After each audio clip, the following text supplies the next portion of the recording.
A very good morning, good afternoon, and good evening to wherever you may be joining us from. It's my pleasure to welcome you to our discussion today on the table with IFPRI, co-organized by IFPRI and the CGIAR Initiative on Nature Positive Solutions. We have a very special guest with us today, Roger Thurow, who will present his new book, Against the Grain: How Farmers Around the Globe Are Transforming Agriculture to Nourish the World and Heal the Planet. It's a great read. It's a fascinating account of how farmers around the world are embracing more regenerative agricultural practices and moving away from farming practices that have become commonplace in the past few decades because of their toll on the environment and biodiversity. As a longtime journalist for the Wall Street Journal and former senior fellow at the Chicago Council on Global Affairs, Roger is a compelling storyteller with a deep knowledge of and passion for agriculture.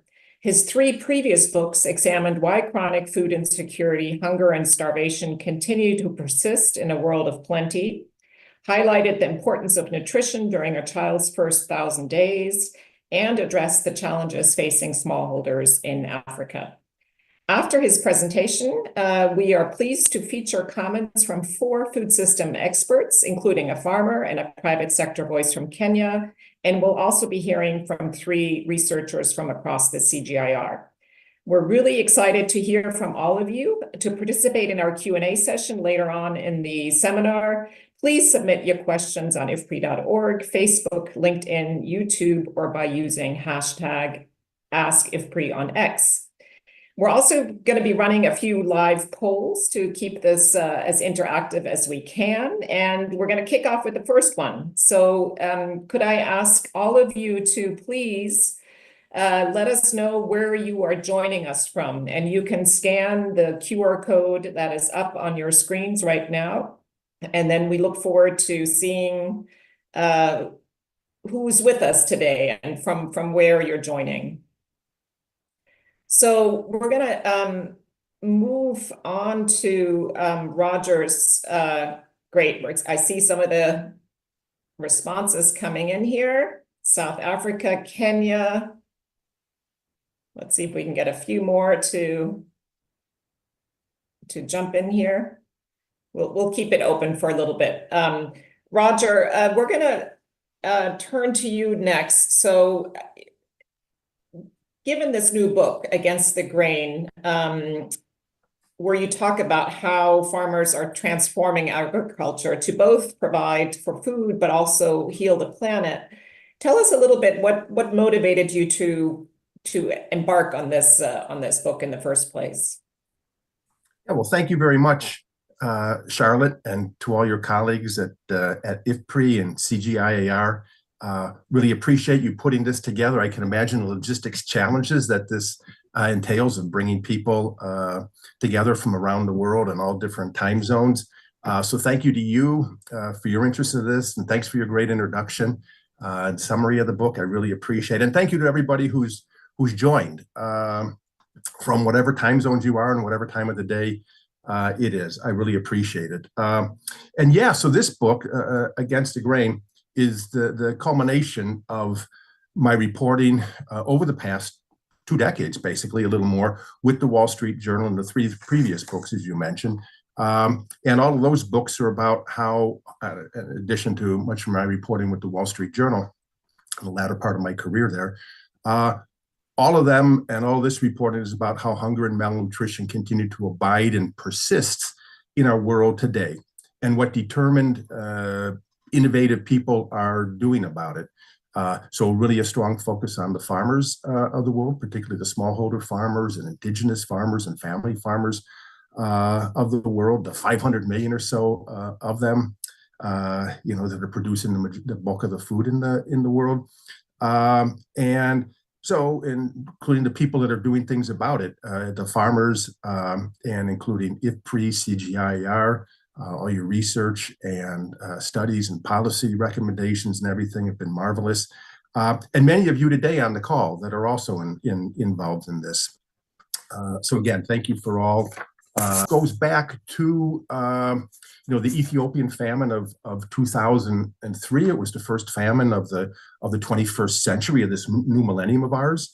Back then, there were about 14 million people that were on the doorstep of starvation, being fed by the food aid around the world, led by the World Food Program, and so many other organizations. So if they were going to survive at all, depending on that. And my first day in Addis Ababa, I was meeting with people from the World Food Program because I'd be traveling out to some of the hunger hot zones with them. And somebody from Voli Karuchi, actually, if he really happens to be listening, from the World Food Program, had said, looking into the eyes of someone dying of hunger becomes a disease of the soul. Because what you see is that nobody should have to be dying of hunger, particularly not now in the 21st century and 3 years into it, despite all the progress that we had made in the previous decades. With the Green Revolution and then coming forward, beyond that, that this medieval suffering continued to abide. And over the next couple of days, was out with the WFP and other organizations in some of the hunger feeding centers. And there, basically, for the first time in my career and my life, really looked into the eyes of people dying of hunger, children, adults. It was staggering to think that was happening as we had just entered this new millennium. And so that disease of the soul basically is what then has brought me through my reporting with the journal, through the previous 3 books, and then to this one. And what I've been able to do is go back over time. I think it's something reporters and journalists don't do all that well sometimes, but to go back to stories and people and places that we've written about before, because there was something that brought us there to begin with, and to meet with the people on the ground, and particularly in this instance, the farmers of the world. And so going back, over time, sometimes, several times to these farmers and to these places, could see how they were beginning to transform their agriculture to meet the challenges that they were facing. I mean, they're really bold, pioneering farmers. Again, the smallholder farmers, the indigenous farmers, the family farmers of the world, who have seen their efforts to earn a living and to nourish their families and their communities and their regions, how these efforts at their own agriculture had been turning against them, conforming to the modern agriculture, industrial practices, the orthodoxy, the monocropping, the increased use of fertilizer and pesticides, insecticides, the land expansion at the expense of savannas and forest, wetlands, and diverse environments. They had witnessed their lands degrading, their soils depleting, their waters dwindling, their forests disappearing, their pollinators fleeing, their biodiversity dwindling and shrinking, their rains becoming ever more mercurial, their temperatures ever hotter. I'm sure we'll be hearing about this from Evalyne when she speaks. And so that there are, in seeing them in all parts of the world as doing the reporting, realize that they're really at the center of kind of this great collision that we're facing as a people and as a planet. This great collision of humanity's 2 supreme imperatives: nourish the planet and preserve and nourish the planet, nourish all of us, and preserve the planet from the very actions of nourishing us. We know that already agriculture and land use activities are responsible for perhaps 1/3 of all greenhouse gases impacting our climate and weather patterns. And obviously the greatest impact, ironically, is felt by the farmers themselves. So this great collision is upon these farmers. They have seen this. They have seen the future. They've experienced, they lived it, and it's ugly, and they'll tell us that. And that's kind of their transformations that they're going through, and what can they do to kind of hold back this great collision of these forces that they're seeing on their farms. But these farmers also tell us, and hopefully I illustrate this in the book properly, that such a future isn't inevitable. There's one of the farmers in Ethiopia, again, from the area that I had visited back in 2003, when there was both this humanitarian catastrophe, but then also this environmental catastrophe that was happening with so many degraded lands and so many of the farmers that were then in need and on the doorstep of starvation at that time. There were various factors causing that, but then also this degrading of their lands and their inability to farm anymore from what they had seen from their practices. And one of the farmers, Bebe Maliso in Ethiopia, we come to his farm and he says, "Come, you will see what has happened." And he was quite excited about this story that he wanted to show. And he said, "Our dead land is living again." And so that then set me out on this journey to then visit as many farms as I could in various parts of the world and to write about it. So that then becomes this book, Against the Grain, and what the farmers are doing. Great, thanks very much. You've already touched on, the issues around what you referred to as industrial agriculture. How do you see the farmers that you've been working with actually reversing those practices, right? What are they trying to do differently now that helps agriculture heal the planet, in your words? Right. Yeah, no, a really important question. And these farmers, they're all really the heroes of this book. It's a very, again, hopefully they're the inspiration that people take on the book. In my writing, my mantra as a journalist is to both outrage and inspire. And outrage that, yeah, we have this situation, and hunger and malnutrition continue to abide and persist and getting worse in some instances, but also the inspiration of so many people that are on the front lines, and particularly the farmers that are doing things, and these farmers, they're pushing forward with the practices of agroforestry, agroecology, regenerative agriculture, farming with nature, as opposed to bending nature to their will, as they strive to both nourish us all and heal our planet. They're very much these nature positive, these nature-based solutions that we'll also be hearing more about from the expert and superb panelists that we have. And so it's this journey, and it's these farmers, and there's this commonality to them that they're seeing again. No matter what we're trying to do, it seems to be turning against us. And so this necessity to change their farming to increase their diversity of their crops, both for the soils and for the health and the nutrition of their families. I had mentioned the Bebe Maliso, and as he says, "Come see what I've done. My land once dead is living again." And they basically, his family, after kind of generations of the farming that was then depleting their soils and kind of the monocropping of the maize on much of their land, and then kind of the overgrazing from their cattle. And so they had seen what the soils, that the more they farmed, the harder it was to eat kind of anything out of their soils from the depletion of the minerals and the nutrients in the soils.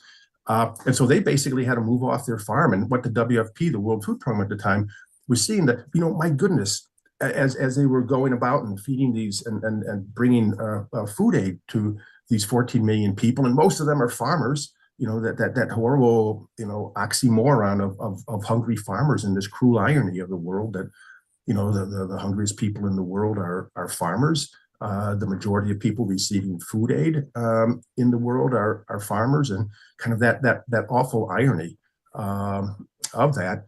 And so they were finding also that, there was both this humanitarian disaster that they were facing and being confronted with, but also this environmental disaster that, my goodness, we're going to be feeding, so many of these communities and farmers basically forever, because their lands have become so unproductive that what can we do?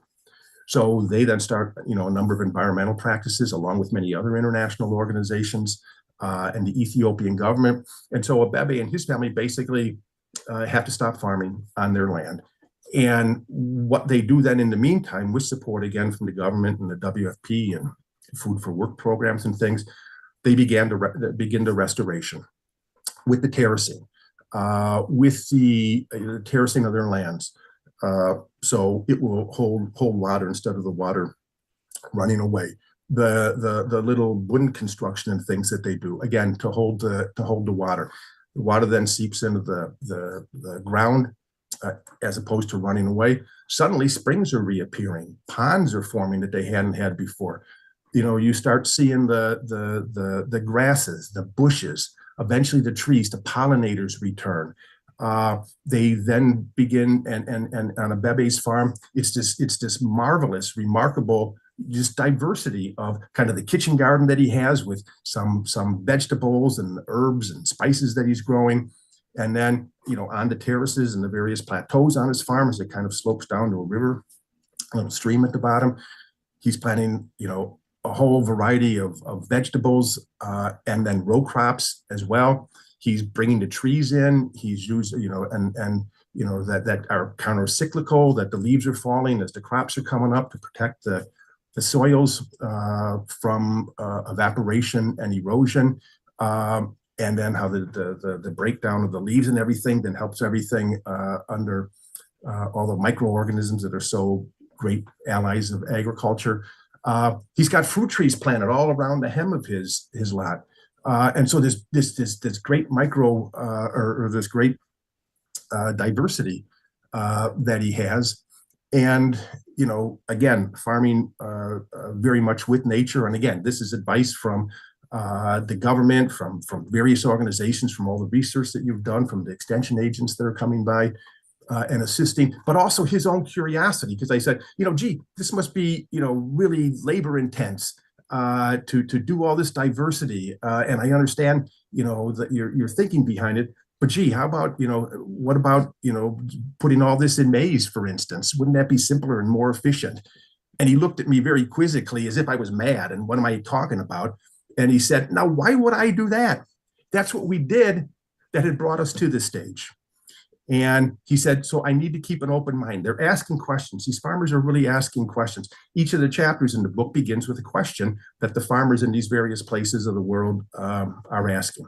So that's what they're doing in their transformation, and in kind of, almost a very simple way of looking, what can we do to kind of break up kind of the orthodoxy that we had been doing, and kind of finding they're these very nature-centered ways to do their farming. Very, very interesting. So working with nature, how do you see the role of the CGIAR in helping farmers work with nature? And, how have you seen the CG centers involved in this effort? I think it's vitally important and remarkably important. So in the book, I had some conversations with the Biodiversity and CIAT researchers and work that's going on. IFPRI, and spent some time with them in Kenya, looking at their work with cattle and livestock. CIMMYT, SIP, the potato folks, as they see the farmers, particularly in say Central America and Peru, as they continue to have to go higher up the Andes, because as the temperatures warm and they need cooler temperatures to grow their potatoes, and they're called the guardians of the kind of natural and native potatoes. So I kind of say these are the guardians of the galaxy, because we all know how important potatoes are, and kind of the bulwark against famine in many instances and in many communities, and so how vital that is. But then realizing that the higher they go up, they start farming and tilling virgin soils that hadn't been tilled before. And by doing that, they're releasing all the carbon that's been stored for decades and centuries, in those soils. And so they're realizing that. And so what they can do about that. And so SIP has been very vital in kind of, helping to work and coordinate with those guardians of the potatoes. The World Agroforestry Center and ICCRAFT and the work that they're doing. I went to their laboratories outside of Nairobi, and then kind of encountered their kind of the results of what they're doing with so many other farmers around the world, where had been, again, the Alliance for Biodiversity and CIAT, IFPRI with its research through the years and its policy recommendations, all the way back to the time that I was with the Wall Street Journal and so many of your colleagues at IFPRI, along the way, really benefiting from their research, their inspiration, their guidance in the fields, where to go, sometimes going with me to the fields to show me these things. And so, a great working in the farmers, and as Abebe and so many other farmers were saying, this is, this information and the science as it moves from the laboratory to the farmers, that they're, so much like sponges. That's what's out there, what's available for us. How are people doing things differently? How can we learn from other farmers? And so I think that's really vital, and to set the policy recommendations and the policy tones and advocating and showing the need for increased investments and research. I think that's all really vital. I should say that a lot of this, our reporting also goes back to, a number of conversations we were blessed and extremely fortunate to have with Norman Borlaug in the later years of his life. And my colleague Scott Kilman at the Wall Street Journal went together. We wrote our first book, Enough: Why the World's Poor Starve in an Age of Plenty.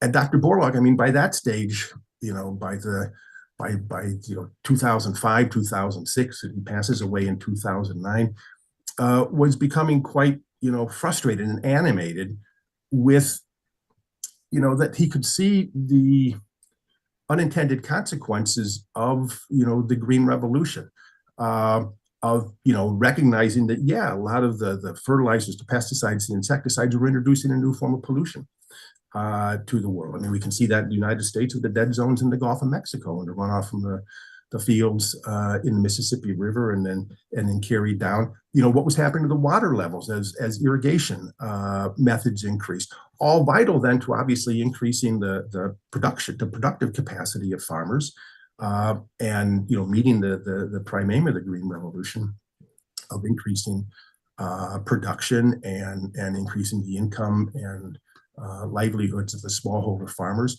but then also recognizing that, he would say, and Dr. Swaminathan in India, that, the Green Revolution wasn't meant to be a static moment in time. We should have looked at it all the time as an evolution, not just a revolution, of an evergreen revolution, needed to moderate, to go along, to see where things needed to be fine-tuned along the way, change our policies, adapt, let nature be our guide, and primarily let the smallholder farmers be our guide.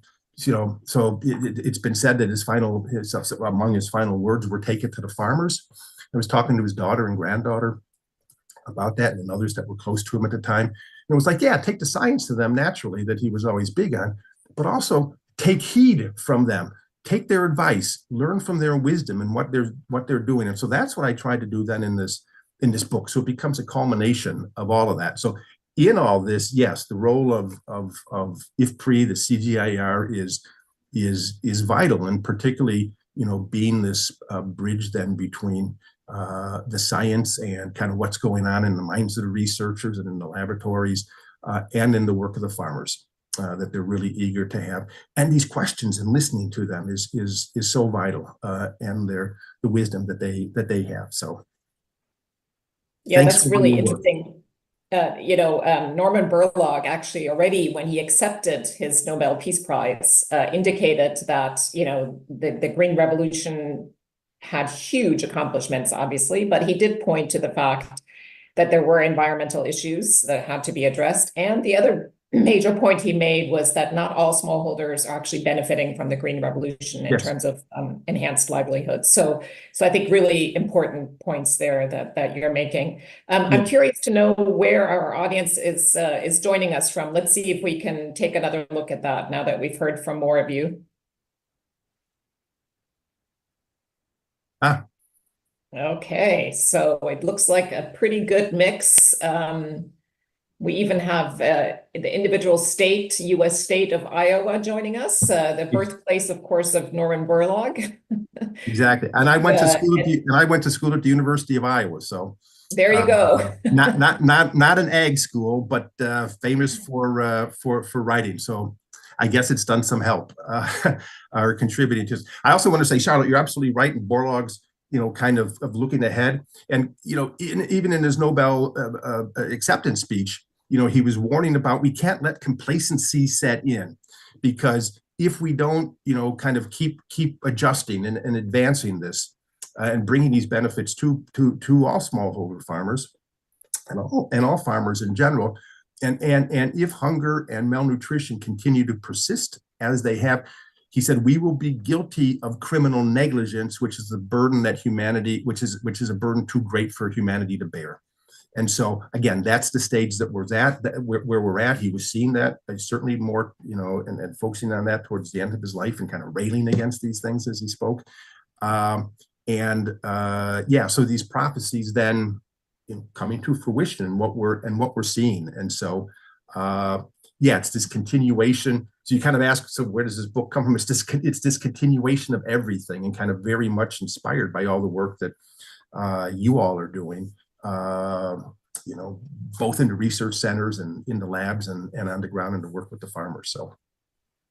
Wonderful. Thanks so much, Roger, for talking to us about your book, and we'll have plenty of fodder now for the subsequent discussion. We have a second question for our esteemed audience. We would like to know from you, what words do you associate with industrial agriculture? And again, you can scan the QR code on the screen right now and submit your answer. Really looking forward to hearing from all of you about what you think of when you hear the words industrial agriculture. Hey, Charlotte, I just wanted to highlight that in this book, it's kind of a journey around the world, and we journey to some of the world's oldest agriculture areas. So Africa's Great Rift Valley, Ethiopia, Kenya, Uganda, the Indo-Gangetic Plain as it sweeps beneath the Himalayas and the farmers there. I believe it's the most heavily farmed region of the world. Again, and as Borlaug and the Green Revolution, to solve this Gordian knot between the increasing population and the ability to produce enough food to nourish everybody. That great race, as they called it then, still exists. And now with the added importance of dealing with the environmental impacts and climate impacts as well. And so then the Pan American highlands, I mentioned the potato farmers in Peru, but also farmers in Guatemala, and in the Great Plains of the US. So wheat farmers in Kansas, and how they're confronting this and seeing the degradation of and the dwindling organic matter in their soils. And then also in South Dakota, the Lakota Sioux, the Native American communities there, and how they're bringing back there and trying to restore their regenerative agriculture. That is their tradition, as it is with so many indigenous communities, and also to reestablish the buffalo herd.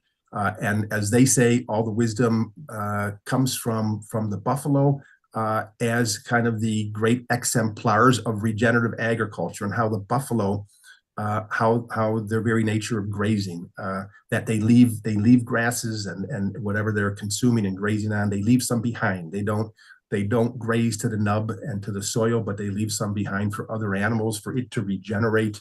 And so all that there, in addition to a food source and a nutritious food source, that they lead the way on regenerative agriculture. So that's how the book ends with the buffalo and kind of the regenerative agriculture actions there. So I just wanted to give an indication of, it spans the globe, and farmers everywhere. Okay, really fascinating to see the answers coming in here. I thought it was interesting that initially the word production was quite large, and now it's shrunk back a little bit. And chemicals and monoculture seem to be the biggest words on this word cloud. So thank you all very much for jumping in on this one. We're now going to turn to Jackson Koimbori, who's a senior circular economy and climate change coordinator with the Kenya Private Sector Alliance. Welcome to you, Jackson. You've engaged on climate change topics in civil society organizations, government, and the research community. Invite you to come on the screen so that we can all see you. There we go. Great. Jackson, you've listened to Roger, and you've certainly also been working in this space. I'm just wondering, is there a risk that perhaps we're giving farmers some false hopes, especially when you think about what climate change will mean, in particular for African smallholders? Other questions come to mind. Should smallholders perhaps also be encouraged to enter into more consolidated, larger scale and intensive farming? I think Ethiopia is embarking on that at this point in time, looking at contract farming. And even beyond that, should smallholder farmers perhaps be looking more at off-farm employment? So just curious to get your reactions to some of these challenging questions. Thank you so much, and hope you can hear me. So going back to the first question, hope you can hear me. Confirm that. Is that okay? You're a little bit unclear. Maybe you can move closer to the mic. Okay, let me do that. Sorry for that.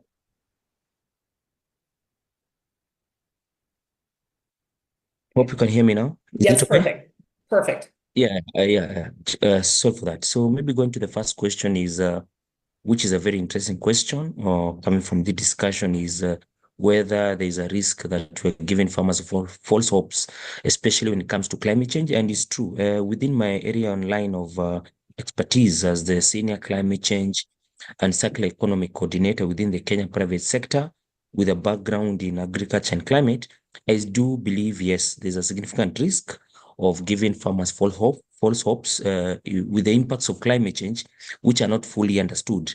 Given the statistics that we have currently, in Africa, agriculture is the backbone of many economies, which is true, but the effects of climate change are already being felt across the continent. That's something we have seen.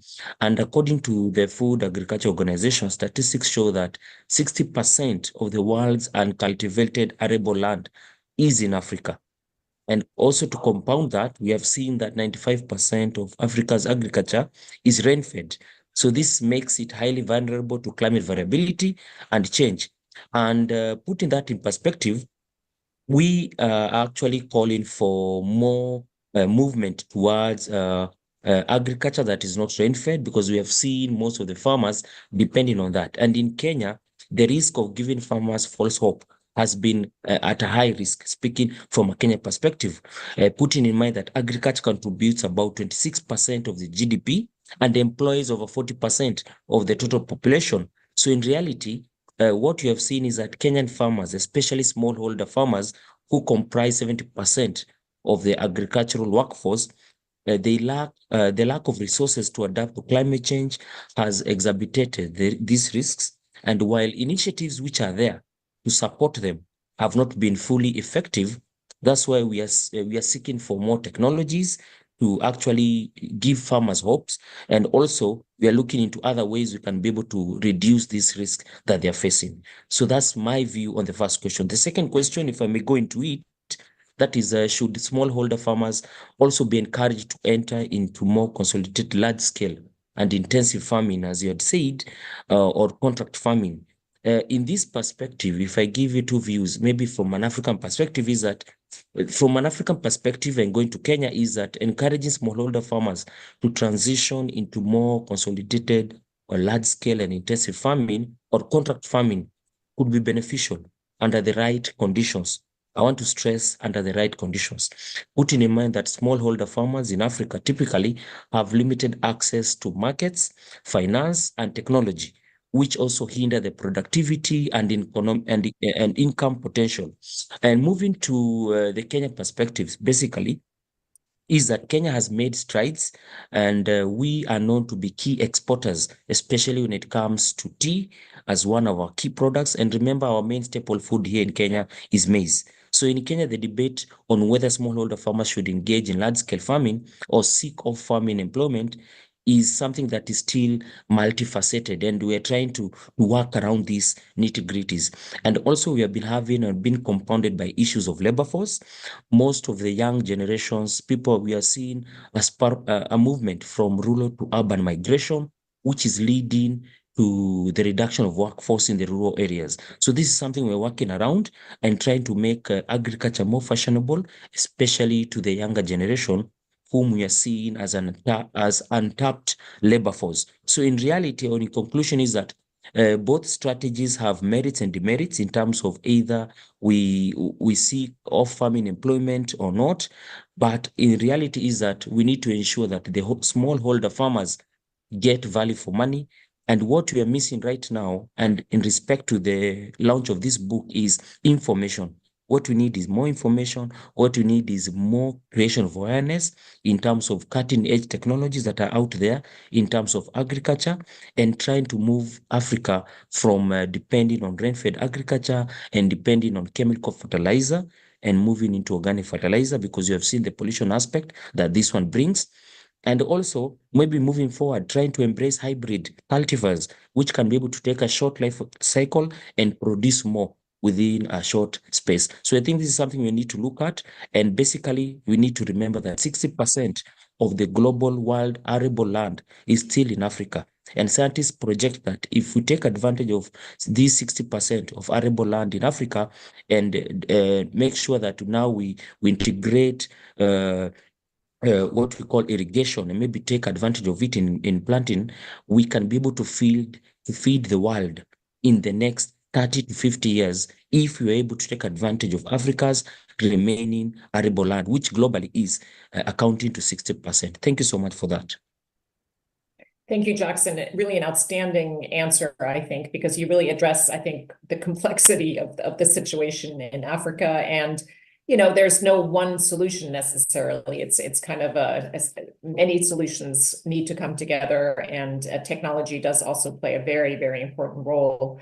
And this vision of Africa as a breadbasket for the world, I think, is a great one that you know, we should all be working towards. So thank you so much for those remarks.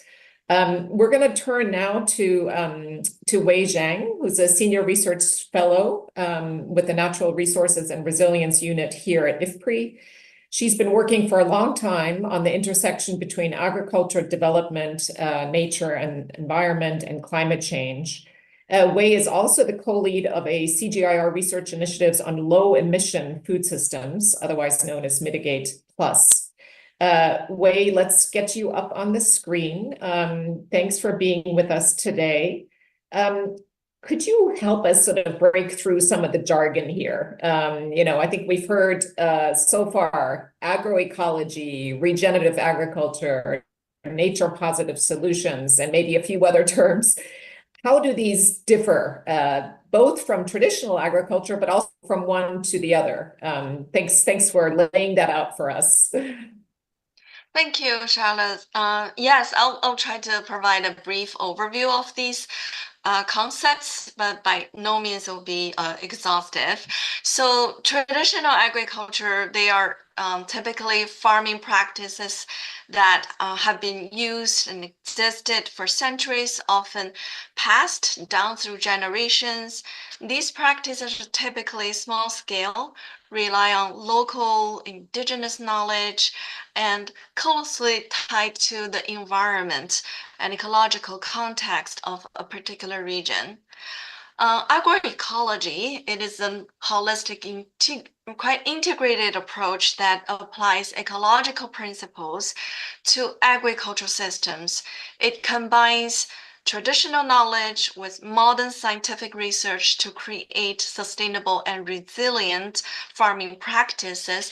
Some of the principles of agroecology focus on diversification of crops, integrating animals, promoting soil fertility through natural processes, conserving water, and reducing reliance on synthetic inputs such as pesticides and fertilizers. Regenerative agriculture encompasses farming practices that actively restore and enhance the health of ecosystems, particularly soil health, biodiversity, and water cycles. It aims to go beyond sustainability by improving the land and carbon sequestration. And coming to nature positive solutions, they are generally referred to as strategies that aim to halt and reverse biodiversity and nature loss, while simultaneously supporting human well-being. In the context of agriculture, this involves practices that enhance and protect natural ecosystems alongside productive farming. There are some very key differences, obviously, but it's important to know that there is also significant overlap among these approaches. And so agroecology, regenerative agriculture, and nature positive solutions, they're modern contemporary approaches to farming and land management. They build upon and extend many principles found in traditional agriculture. While traditional agriculture is rooted in age-long practices tailored to specific local environments and communities, these those modern and contemporary methods, they incorporate additional scientific insights, broader social goals, ecological goals, trying to address global challenges such as biodiversity loss and climate change, and often using a more systematic perspective on sustainability and resilience. I would say traditional agriculture, they provide a foundational understanding of sustainable and ecologically harmonious farming practices tailored to local context. Agroecology, regenerative agriculture, and nature positive solutions, they build upon those, expand those principles. They also seek to address broader goals, as I was mentioned earlier. I think it's also useful to touch upon the concept of conventional agriculture, just so that we're not confused by these concepts. As one of your Minty questions already asked about, conventional agriculture, they typically refer to modern, often industrial farming practices that have become dominant in certain part of the world, particularly since the Green Revolution in the mid-20th century.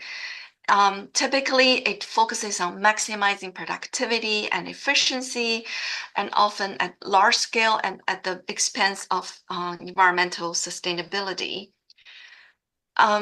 In contrast, traditional agriculture is rooted in long-standing practices that emphasizes ecological balance, cultural heritage, harmony between nature and human and local indigenous knowledge. And on the other hand, conventional agriculture tend to use one single matrix, which is yield. So I think those are just a quick overview of these concepts.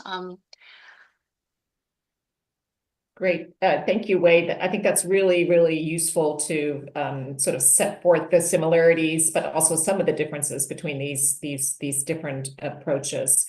And I'm sure we'll probably come back to that in the Q&A session, because there may be some follow-on questions or requests for clarification.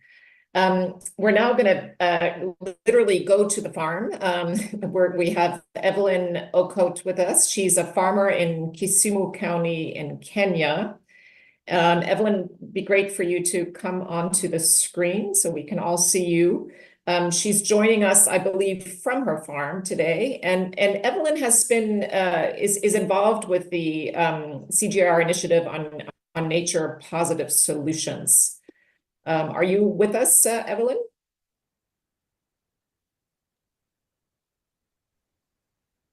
Yes, I'm here. Great. There, now we see you. Thank you very much for joining us. Why don't you tell us a little bit about your farm? And once we hear about the practices on your farm and the outputs of your farm, it'd be great to have you address how other farmers near you in your region, but also perhaps around the world, can sort of follow your example to the extent that it's relevant in their agroclimatic zones. Thank you. I'm Evalyne, as have been said. I'm Evalyne Okoth. I'm from Kenya. I'm a farmer, and I have an enterprise. What I do is I do call it circular economy. And at sometimes I call it agroecology because I ensure that zero waste is in my my farm. So what I practice there, I do different crops with different varieties, and I do local crops with different varieties. That is, I do soya, I do finger millet, I do beans. I also do local vegetables, different varieties, as I said. I also practice what is called aquaculture, that is fish farming. I also practice poultry farming. I have improved improved varieties, the improved variety of a rainbow rooster and sasso. And I also practice locally indigenous chicken. Apart from those, I also do tuber crops that is sweet potatoes and cassava.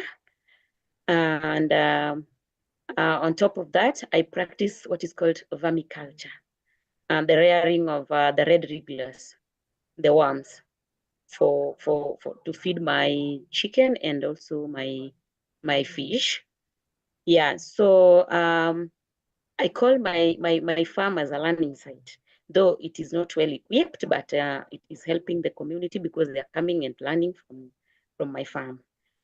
Yeah, so I once back there, I was known by just a farmer, but since 2018, when I met Alliance, it was Bioversity. It was Bioversity International. Then it changed to Alliance of Biodiversity CIAT. Since then, I'm not called just a farmer. I am a farmer who can bring something on top of the table. And I'm happy for the project because it made me to be someone who is also known to the family and also to the community at large. In my farm, I don't only do the circular or what we call agroecology practices. I forgot to mention that I'm also practicing agroforestry. I'm also practicing mulching as well as crop rotation and intercrop. On top of that, I also offer capacity building, just a small one. I offer to my community, mainly for youth and for women, because I've been keen on the women so much and the youth. There is something here that is running in my mind. I'm always asking myself, why is it that people are taking farmers? I don't know how to express it, but they are putting farmers in low title. If someone calls you, you're a farmer, then that seems like you are not working. You don't have a job. You don't own a job. So people take farming as something that is neglected, that can't even bring something on top of the table, that can't even take someone to school, that can't even give someone clothing or maybe shelter or something like that. So they have been talking bad on farming. So people neglected farming because they're running for white collar jobs, thinking that there is where they will get maybe income or they will be bosses there. But even in farming, you can be a boss. Like I am. I'm proud to call myself a boss because I've changed the life of my community at large, and I've also changed the life of so many women as well as youth. Yes, so if I may go to the next question of how can farmers at my around my place or maybe around the world take agriculture practices on which can help the environment? Okay, my answer is a big yes. Farmers can change their mindset and they can also as well heal the planet, and they can as well help the environment. Before I proceed, I would like to take this opportunity to thank the organization which is called Alliance of Biodiversity CIAT for playing a good role in my community. I again take this opportunity to thank the Nature Positive Solutions for coming to my community and save my community. You've really saved my community. That is a big thank you. Why I'm talking like this? We've made some steps with Bioversity as well as the Nature Positive because of the practices that they have been doing with us. They have been helping farmers in my community by capacity building them, and also they have been helping them with machines that can help them. Why am I saying this? A farmer needs to be supported. A farmer cannot just do farming alone. A farmer, okay, let me start by saying, like me, I can't do all this alone without the help from others, because I might need, there are some technologies that I have to have some machines. These machines have to be bought. That is one. So I have to be supported. Farmers have to be supported for them to get into agriculture. And again, they have to be sensitized. There must be a sensitization, a serious one, a thorough sensitization, because people used to know agriculture as something, as I've said back there, that they used to have to know agriculture as something that can't even provide something in the family. That's something that can't even take a child to school. And indeed, it was like that before. But there are some technologies that if farmers are capacity built on, they can, if they have skills to those technologies, farming can be something good and can employ so many people, and can also create bring income to so many households in the world. So there is a technology, for example, there is a technology where we do BSF, that is black soldier fly. So black soldier fly is something that it is scary. Even if you see it, it is scary. You can't even touch it with your hand. But if your capacity built, if you're given more skills on it, so you will just feel, oh yeah, it was just something that I can even do with my bare hands, and it is something that I can get money out of it. So if you can get money from something, then your mindset will change. You will say, oh yeah, even though it is scary, but I can just train myself, I can just get used to it so that I get money to sustain my livelihood. Thank you. Yeah, thank you, Evalyne. We're going to move on, but I mean, just a huge thank you, because I think you, not only are you an incredible example within your community, but now also through this seminar, and I'm sure others that you're involved with, I think you're a great voice on transitioning to a new kind of farming throughout the world now. And I'm going to come back to you in the Q&A, because I think all of us are curious to understand how big your farm is and how much help you have. I mean, you're growing a lot of different crops, and I'd also love to understand how you actually provide nutrients to your crops, to your soils. It sounds like you're planting legumes, you're doing the black soldier fly, which also has, they can also produce, I think, some organic fertilizers. You're doing, I think you mentioned you're also doing mulching, etc. So let's come back to that in the Q&A. And Evalyne has really nicely teed up our next speaker, who is actually from the Alliance of Bioversity and CIAT. CIAT is, of course, the International Center for Tropical Agriculture. Jonathan Mockshell is a project leader of agroecological transitions with the Agroecological Transitions, Private Sector Incentives and Investment. And he is also the co-leader of a work package within the initiative on the CGIAR initiative on national policies and strategies, and also active as a researcher in the initiative on agroecology. Jonathan, it's really great to have you with us. You've contributed obviously to a lot of work around agroecology, as well as really looked at private and public sector incentives for scaling adoption of agroecological practices. So let's go back for a second here to Norman Borlaug. We mentioned earlier that he, in his acceptance speech, he talked about the high yielding dwarf wheat and rice varieties that he helped to develop as the catalyst that ignited the Green Revolution. And he referred to chemical fertilizers because these hybrids were very responsive to fertilizers as the fuel that powered the Green Revolution. And yet he also already in 1970 basically indicated that the Green Revolution was not a panacea. And back then he spoke about the need for more nutritious cereals in particular, but also reduced dependence on artificial nutrients.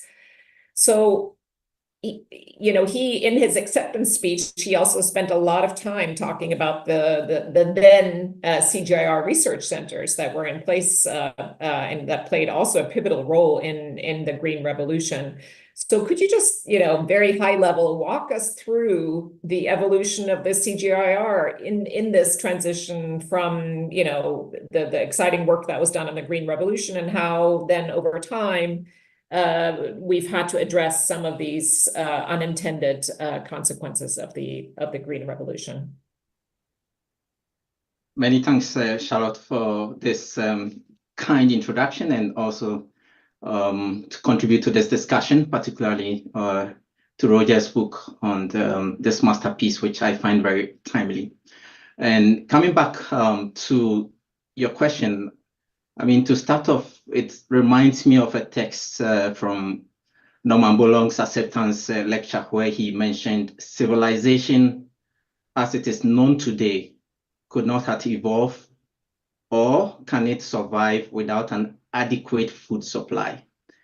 And based on that foundation, the CGIAR and its large network of partners within the countries in which we're working have championed and continue to contribute to increasing food supply through what I call the quiet revolution, but on a large scale also through the Green Revolution, by promoting use of genetic innovations, largely through crop improvement, increasing crop productivity. And I think Roger just mentioned some of the few crops: wheat, maize, rice, beans, potatoes, sorghum, forages, and many other crops which we find around us today. So over the lifetime of the CGIAR, these crops continue to remain important to the work we do till today. But what we see currently is that there has been some sort of emancipation and an evolution from just the dependence on these crops and how the cropping systems are done currently, which largely was depending on the use of artificial nutrients, inorganic fertilizer use, pesticides, groundwater use, and many other factors of production. And based on what you just mentioned, the premise, Norman Borlaug himself also acknowledged that in itself was not very sustainable, and it's not also the panacea moving into the future. And in many cases also, smallholder farmers are not able to participate in adopting the technologies due to some of the burdens with regards to cost that it poses to them. So over the years, the CGIAR has evolved and have been very successful in addressing what I call the less successful aspects of the Green Revolution through just a concentration on crop improvement programs to a more integrated food systems approach, which also include looking into policy issues and prioritizing natural resource capacity in the different areas in which we work, and using nature-based solutions, regenerative agriculture, agroecology, to achieve what I call the twin gains of feeding the world and also healing the planet. And based on the example that Evalyne gave on the Black Soldier Flood, for example, we have other examples in Ethiopia where we are working with national partners within the wheat monocropping clusters in the Doyogana region, where we've created a partnership between the private sector, but also the public sector, where they provide beans and faba beans within wheat clusters. And based on that, what we see currently is that in the second to third year alone, farmers are able to reduce their need for inorganic fertilizer by almost 30 to 50%. So we see this as great examples, and which has also shaped, just focusing on what we call the crop improvement or genetic innovations, to a more integrated approach, which had evolved through diversification and currently supporting the work we do within the CGIAR. Excellent. Jonathan, give us, again, a very high-level answer about how do we actually incentivize the private sector farmers to take up some of these new approaches? I think the incentives really comes from looking at the fact that currently we see what's the business as usual circumstances, which is very much dependent on external input use. And based on that, that business as usual cannot continue. So this incentives is based on the fact that once you introduce specific incentives, you are able to get the farmers to adopt agroecological principles at the farm level, but also be able to scale this through the landscape, territories, national food systems, and regional food systems. So some of these specific incentives can look into both market and non-market incentives, contract farming, as you mentioned, and also training, capacity building, and investment into research and development. And based on this, we will be able to shift the current production systems, which would support smallholder farmers, but also be able to achieve the twin gate of feeding and nourishing the world. Excellent. Thank you very much, Jonathan. We're now going to move to the Q&A portion. So please keep your questions coming. There's already a whole bunch that have come in.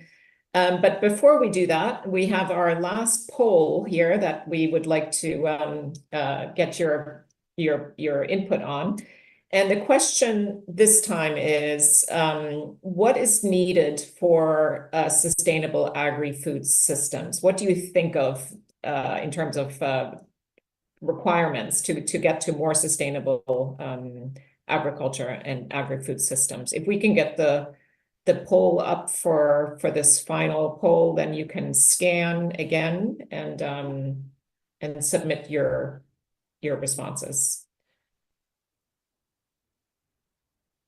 Sorry, the question is a little bit more precise than I have just indicated. Name one key action for creating sustainable food system. What is your top priority here that you think needs to be pursued for greater sustainability on and off the farm throughout food systems?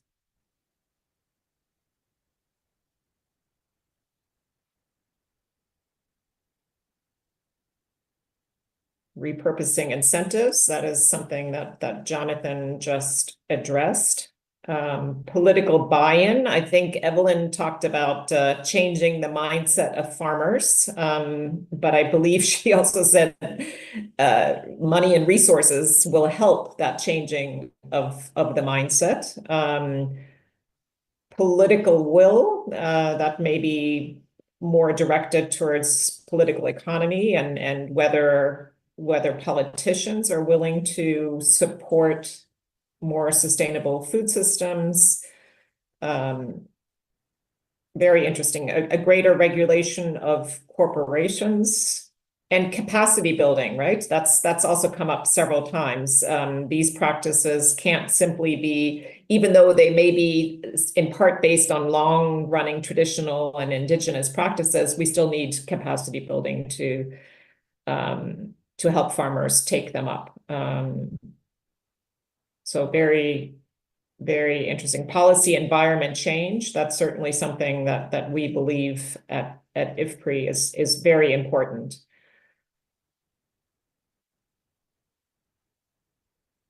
All right, we'll see how those keep coming in. It's also interesting that they're all about the same size, so we don't seem to have one solution that seems the most optimal. So lots of things that need to be done here to create more sustainable food systems.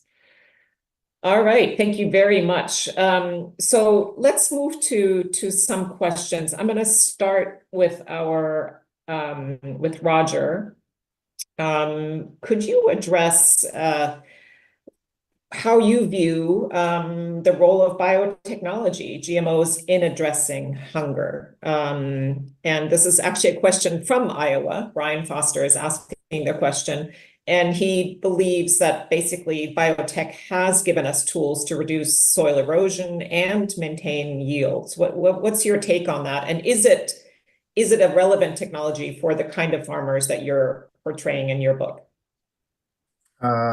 Yes, hi. Well, thanks for that question. And Evalyne, I figured that yeah, if I do a new edition of this book, I'll come and visit you and include a lot of your great innovations and spirit as well. So thank you.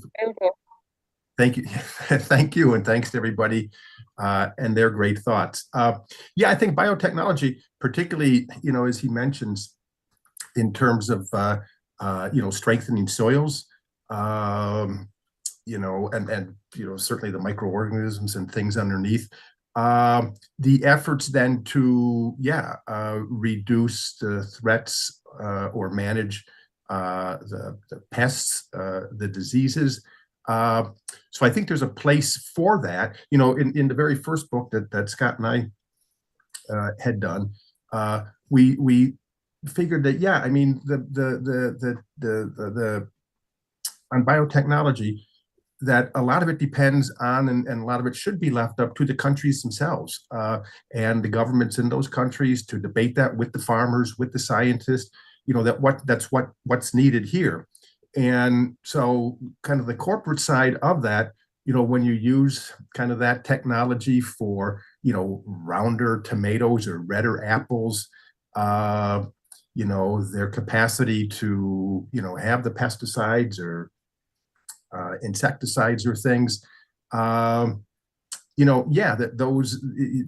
there's a question of, okay, are those properties as valuable as the ones that are assisting the smallholder farmers with the soil to, kind of deal with the pests and the diseases, to kind of manage, as a couple of the other panelists have noted, the organic nature of fertilizer and the pesticides and insecticides.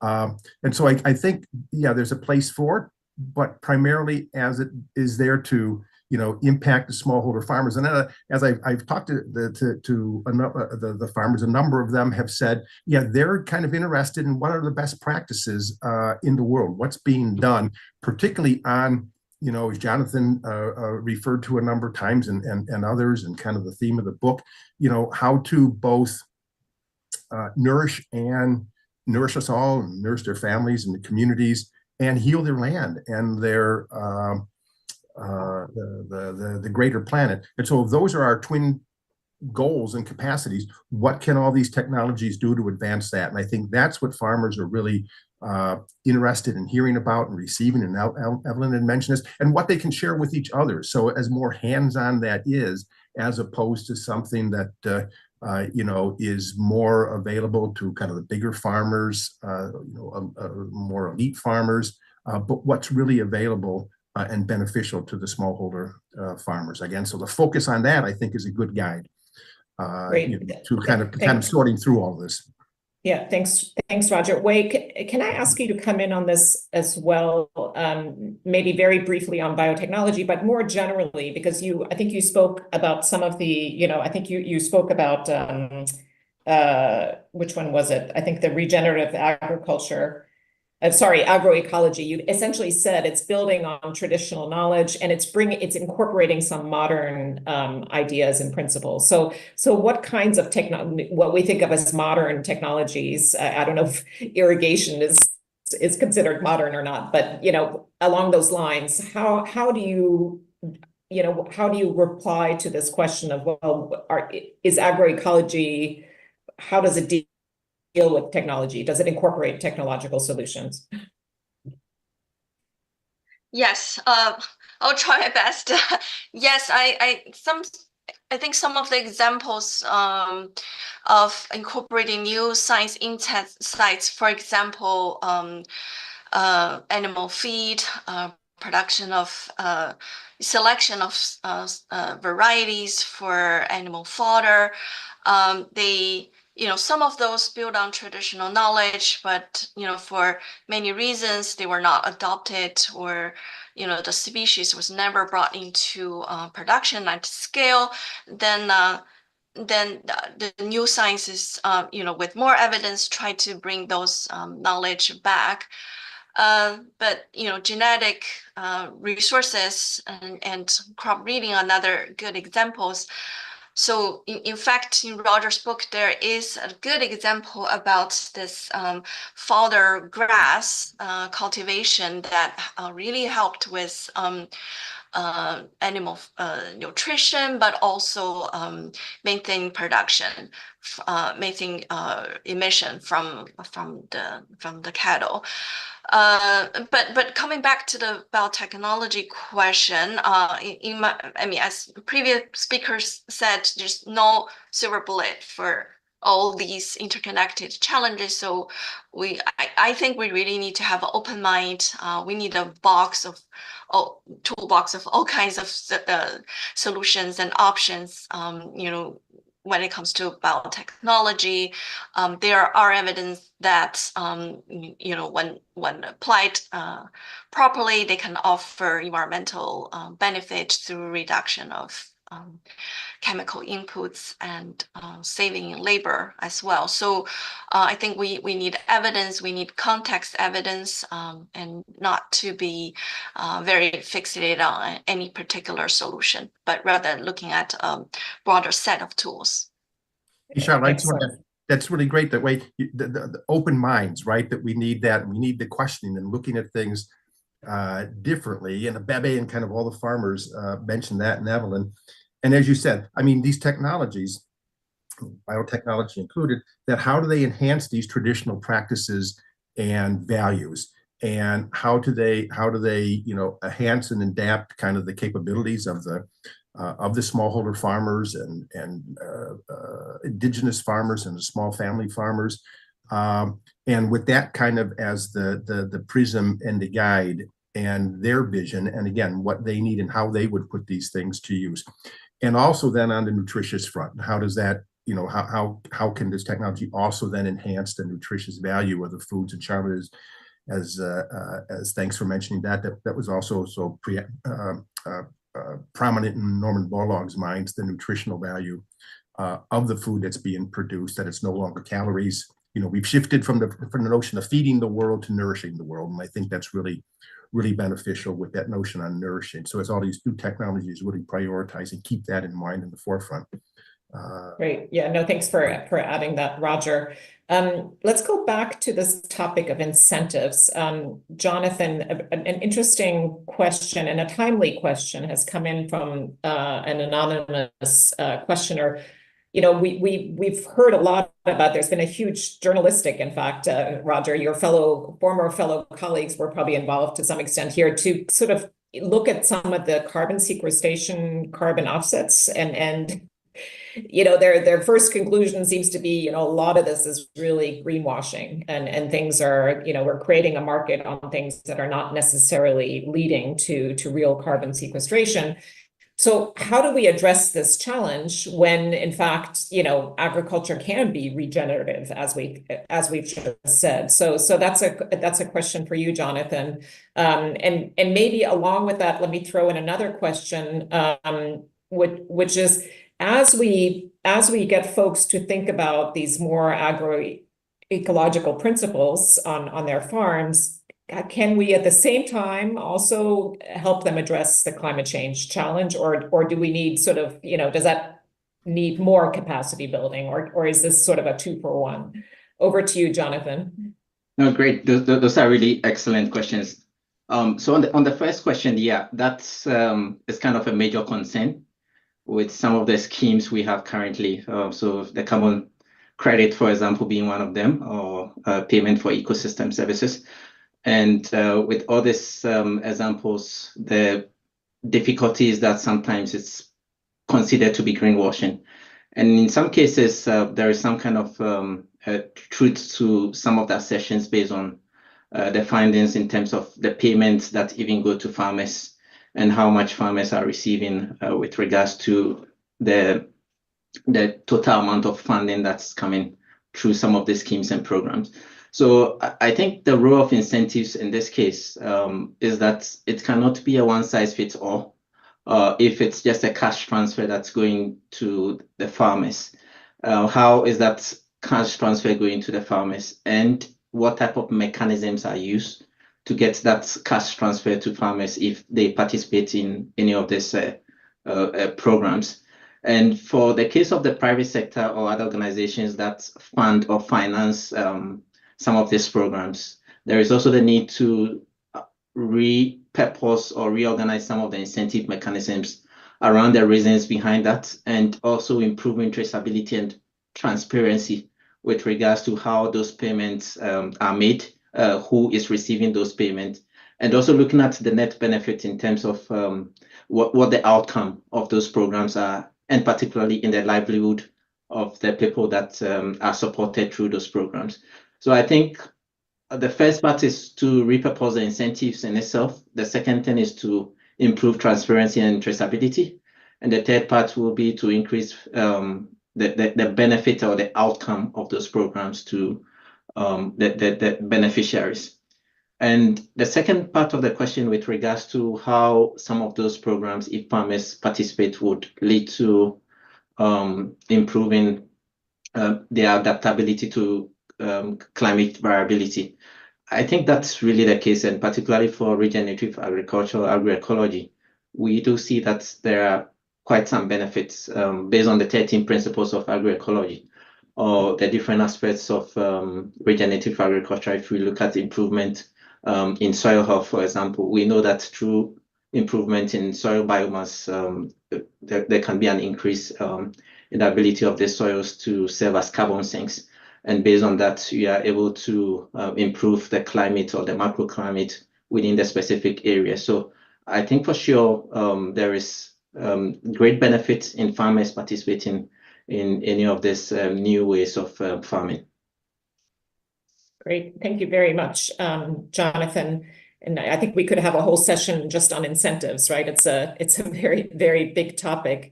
Evalyne, we're gonna turn to you now. I would love to hear more about the size of your farm. How many people do you have working with you? Tell us a little bit about maybe even your ability to access markets, and whether you've actually whether your own personal livelihood and that of your colleagues on the farm has increased since you've made this big transition back in 2018, it sounds like. And then I also want to ask, somebody has asked here whether, to what extent can you serve as an example, like talking about the mindset, what can you do to change other farmers' mindsets?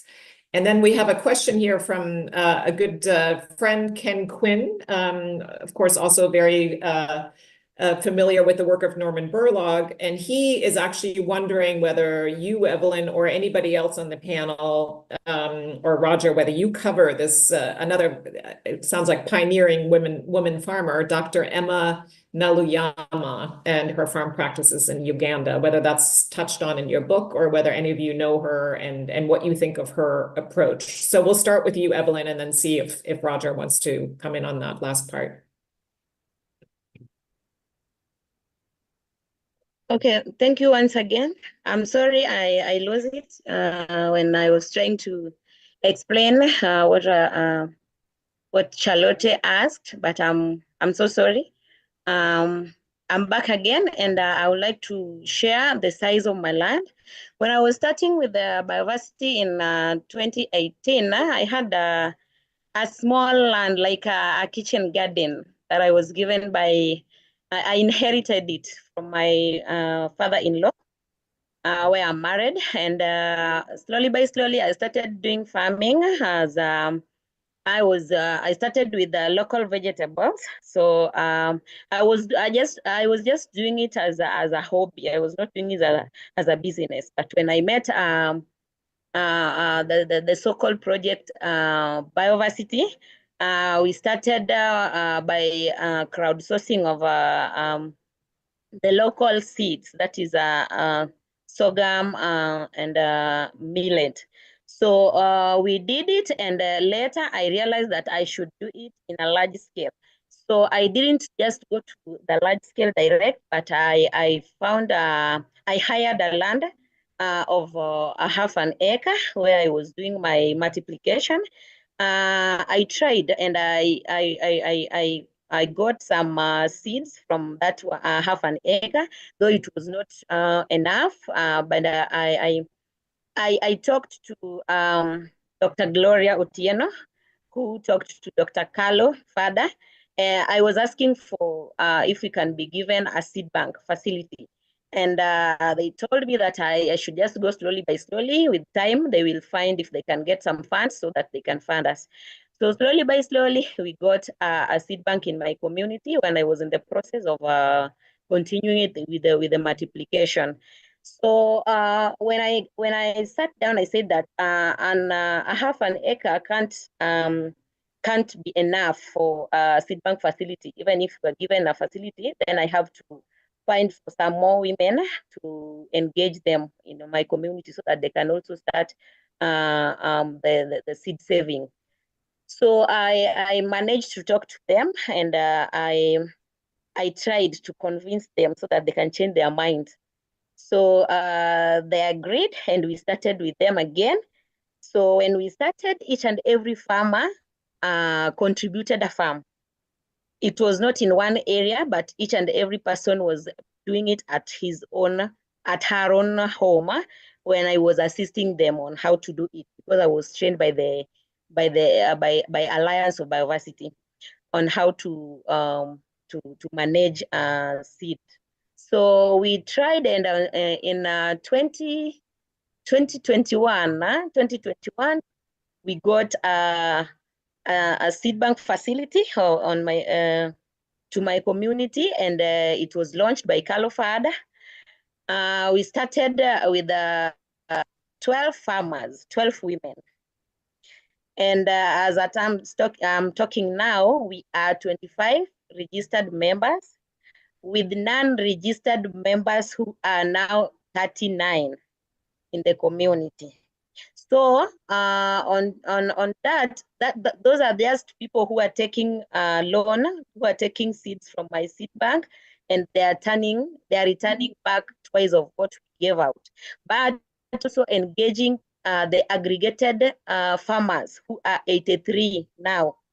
We have the aggregated farmers who are 83 in number, who are beneficiaries of Nature Positive Solution Program. And okay, I can say that Nature Positive is a solution to farmers.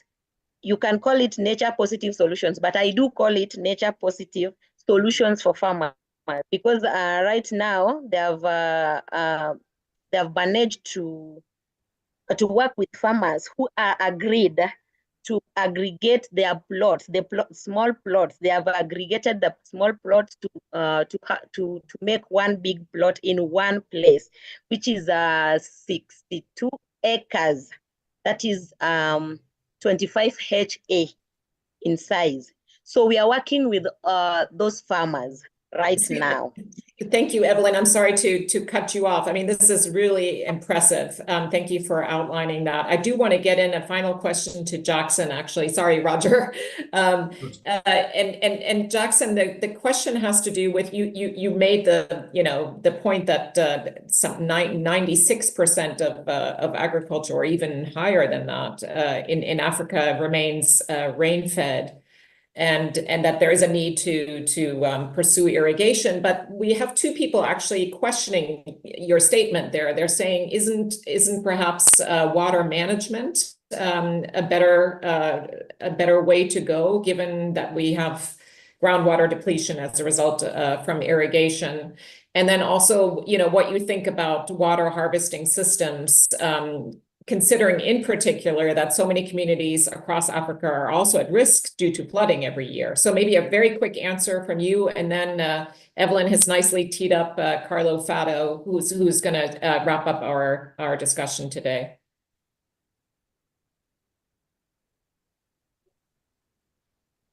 Jackson, do you want to come in on this? Thank you so much for that question. Yeah. Can you hear me? Yeah.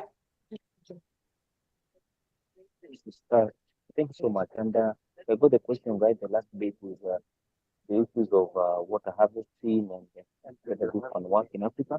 You know, the the sound is not great, so give us like just a very short answer, and then we'll let you go on your trip there. Okay. So yeah, if you can. That's better. Yeah, hope you can hear me. So maybe the quick question here is, or maybe the answer to that point, can you hear me now? Yes. Is in regards to the point of irrigation and whether it works in Africa and the rest. I think the biggest key problem also in agriculture in Africa is post-harvest losses. This is a big issue. We don't have the capacity for storage, and whether we do, where the post-harvest losses are high when it comes to either how we store it and maybe the issues of even storage. So yes, irrigation is one thing that we are currently thinking of, and people are currently embracing that because water is a key issue in Africa. But also, as much as we are addressing the issues of agriculture in Africa, let's focus more on post-harvest losses, which I believe if we're able to reduce the post-harvest losses, then even the amount of grain we're getting from Africa will actually be more. Let me stop there. Thank you. Great. Thank you very much, Jackson. I appreciate that. Let me turn it over to another CGIAR colleague. I'm delighted to pass the floor to Carlo Fadda, who's the Director of Agrobiodiversity for Food and Agriculture, also at the Alliance of Bioversity and CIAT. So what did you hear, Carlo? What are the marching orders for us at CGIAR on this topic? I think you told me I have half an hour, no? Because it was so rich and that it's really hard to summarize. And I would like to just touch base on few points. I mean, the first point, Roger, you really need to visit Evalyne. I mean, she has an amazing farm. It's just stunning what she's capable of doing. So please, you're welcome to Kenya. We can travel together. It's just amazing. And it cannot be explained in words. But beyond that, there are things that have really caught my attention. One is tradition and biotech question and the GMO, but not just that. I think this is key to success. A lot of policymakers in Africa, when you talk about agroecology, they think the answer is, well, wow, we are just out of traditional way of farming and you want to bring us back. No, that's not what agroecology, regenerative, or nature positive is about. It's really about merging a mindset of the farmers that are capable of working with the environment and are capable of working with nature, with some of their traditional practices, maybe improved by innovations that, for example, are developed by the CGIAR or other partners. And I think that side is really critical, particularly if you want to achieve those approaches at scale.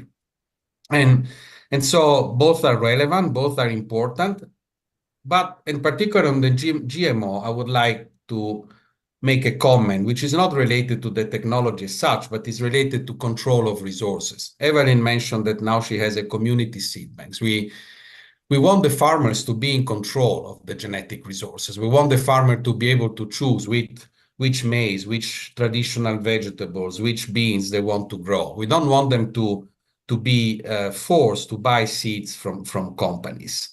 And so I think that to me is really the sticky point when it comes to some of, not just the GMOs, but generally the seed system as they are perceived and promoted and pushed and supported and incentivized by a large number of countries. And Evalyne knows very well. I mean, you know that, for example, in Kenya, there is a strong support and facilitated access to improved seeds from companies, and the struggle that Evalyne has to share her seeds from the community seed bank. And so that calls for another point, which was discussed today, which is repurposing of incentives. I think those systems those farmers seed systems are critical to food and nutrition securities and are critical to success of transition to more sustainable agriculture. They're critical because you cannot make it without having access to planting material. And the planting material needs to be quality planting material. It cannot just be any kind of seeds got from somewhere. And so the community seed banks, for example, farmers are trained to really be able to produce high quality seeds, and to the point that some of them are contracted by companies to multiply improved seeds, because that's the capacity they have. That they have the capacity to produce seeds, but then they cannot commercialize because the policies and laws prevent them to do so. And finally, because I think that goes to the end. So really to shift the $700 billion of public funds that support unsustainable practices towards supporting some of the smallholders, not so much to transition. I don't like that. It really builds on their traditional knowledge, but to be able to implement and improve on what they have so that they become economically, environmentally viable, and of course, food and nutrition secure. And so to me, the question is, can agroecology feed the world? And I think that is a political question. It's not a technical question. And I really like from the book and from the explanation of the book, I will read it very eagerly. I think it's a political question because, again, it's a matter of political will and incentives. I don't think that it's by chance that we have a system of industrial agriculture, a system that produces so much waste, a system that produces so much malnutrition, a system that produces so much externalities. And it's because there are people, groups, parts of the society that benefit a lot from that. And those people, groups, part of the society lobby, we want to call them this way, can have a profound impact on policies and provide those shifting incentives towards smallholder farmers so that they can apply regenerative, nature-positive agroecology. So I think I stop here, but I think to me, the technical question, can agroecology feed the world? The answer is yes. I think Evalyne and many other farmers around Africa and the world are a demonstration of that. Their food security have improved since they have adopted the agroecological practices. They became richer. They've been able to secure more land. They became leaders in their communities. They've been promoting equality. They've been sharing knowledge and information. And so very much socially oriented, so it can, but it needs a lot of support and a lot of political will. It was one of the question that was raised, and I think policy, I mean, the question really, everything was about policy in that Menti. So I stop here and really leave it with a question: what can we do to transform to transform the political system, the system of incentives, so that farmers can really benefit from the transition? Thank you so much, and super interesting. Congrats, IFPRI, for putting this together. It was a great thanks to all of you as our speakers, and I've just been told we can add a couple more minutes. So I just want to briefly come in on this idea of repurposing domestic support to agriculture, right? Because in a way that's not, developing low and middle income countries don't actually are not providing much support to their farmers in the first place. So they themselves can't actually repurpose as such a whole lot. So, but a lot of, emerging economies and certainly developed economies are providing huge amounts of support to their farmers. And IFPRI has done a lot of work on this to show that a lot of that support actually has poor environmental outcomes. Now, not all of that $700 billion is up for grabs, because some of it is actually in the form of trade measures, but a significant chunk of that money could actually be spent differently. And it should, of course, still benefit farmers. So one of the conclusions that we have made together with the World Bank on this topic is invest more in R&D, and then you get new innovations that can help address the challenges that farmers and food systems more widely face. So before we sign off, Roger, please do come in and respond to Ken, since we've been given a bit more time. It sounds like this is a very interesting farmer in Uganda. Yes, hey, thanks. And I was suspecting that maybe Ken Quinn and Ambassador Quinn was one of the Iowa folks that's been in the audience. And yes, Ken, I know Emma from the World Food Prize gatherings. We spoke there. I think maybe we might have been on a panel at one time in the past together. And she inspired me, what she was doing on her farm in Uganda.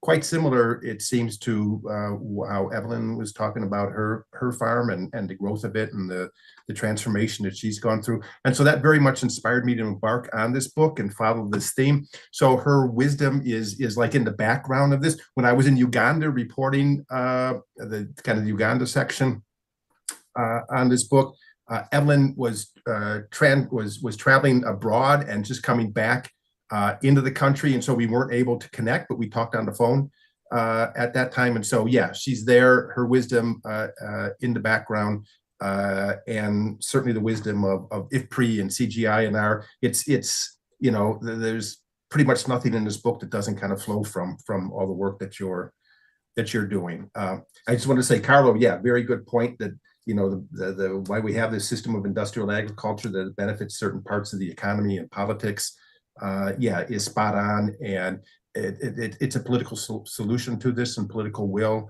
and how to create this primarily this give a damn among the policymakers to really focus on this and again heed the words and the wisdom of the smallholder farmers.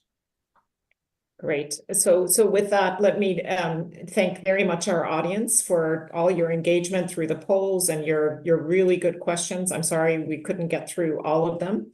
And a huge thanks to our speakers. I think we've had a really excellent panel. Maybe all of you can come on the screen and so we can still see you as we sign off.